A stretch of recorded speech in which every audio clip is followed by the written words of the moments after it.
Good evening. My name is Todd Sievert. I'm chairman of the Finance Committee. To my right is Mr. Rozelle. To my left is Mr. Phillips. We are here today to discuss a recommendation to council regarding waiving the final two payments of the CDBG Economic Development Revolving Loan EDRLF to AM Scott Distillery LLC to cover the utility fees associated with the public restrooms inside 9 West Main Street for a 50-year duration as recommended by the Loan Review Committee, which I do serve on, and I appreciate on behalf of the Loan Review Committee, council moving forward on the two previous agenda items. Having said that, I will turn it over to, who are you? I can do that, but I will preface this by saying that those that just heard you allude to the previous committee, that was a different committee, a different taping, so they will have no context when they look at us on video. Okay. But that's okay. So back in July, council passed a resolution authorizing me to waive some tap-in fees at the Mayflower as a quid pro quo related to the public restrooms. So in lieu of us paying a relatively small bill over the next 30 to 50 years for the utilities that would be used, which would necessitate some different metering, council agreed that to waive some tap-in fees associated with new water and sewer services out at the entire Mayflower building. At that time, it was pretty much a zero-sum quid pro quo.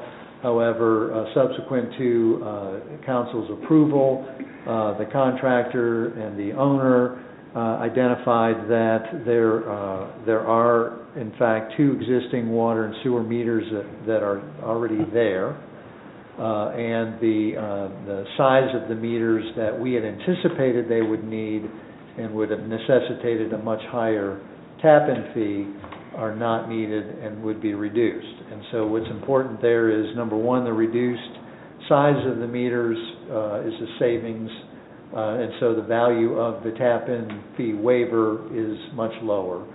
Like as with any project, when there is a redevelopment and it requires a meter or metering or a tap-in fee, we will always provide a credit for any meters that are already there. Okay, so between those two, there is about a $9,000, $9,500 or more discrepancy in what we gave them as a waiver and what the anticipated annual or monthly utility costs would be. And we've talked to the property owner about this, and everybody is in agreement that the best way to do this is to, I guess, what are we saying, waive the final two payments of their revolving loan that they have, which is why we brought up, put that in context for you. That will offset the difference in that quid pro quo. Again, the property owner's in agreement with that structure and how we would handle it, and would be appreciative if we would make it right. We don't need an emergency, since the waiver would occur the last two payments, which is a while away. Does anyone have any questions? Everyone understand that? I was on the Loan Review Committee, so I was there when they heard it all, but Mr. Phillips, do you have any questions concerning that? No, it's a deferred 6-year loan forgiveness, right? In essence. No, I have no questions. Mr. Rozelle, do you have any questions? No, I do not.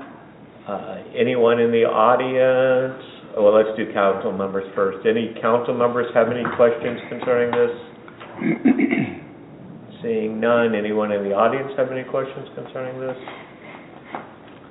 Seeing none. Mr. Rozell, how do you proceed? Move forward. Mr. Phillips, how do you wish to proceed? Same, let's move forward. Unanimous recommendation to move forward from the committee. I think that concludes the Finance Committee. Thanks. Two of us are on Law and Ordinance, so we'll stay up here and go to that.